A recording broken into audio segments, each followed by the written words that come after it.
Hi everyone. Here you can see a washing machine. Sometimes we call this a washer. Now why am I showing you this? Because today we are going to talk about doing the laundry. Now next to the washing machine we have this basket. Now this basket made for dirty clothes, we call this a hamper. Here we can see some dirty clothes in the hamper. Another word for dirty clothes is laundry. And that's what I'm going to show you today, doing the laundry.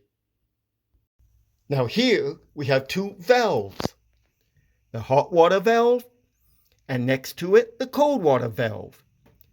I usually do my laundry in cold water. It's cheaper and it's better for the environment. So I'm going to turn on the cold water valve, like so. Next, I have to choose my load size. Today's laundry is not too big, so I'm going to put it on small.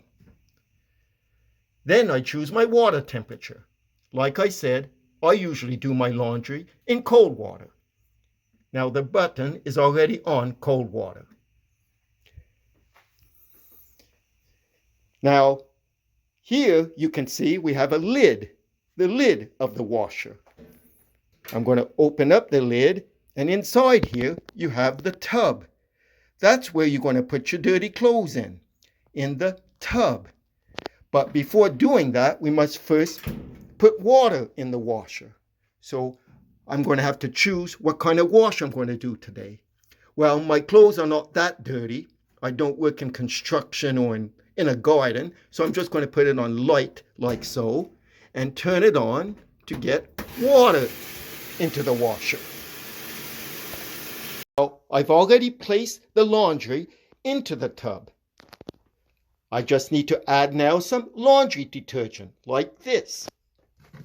So I'm going to pour some laundry detergent into the cup. I don't need that much. That'll be fine.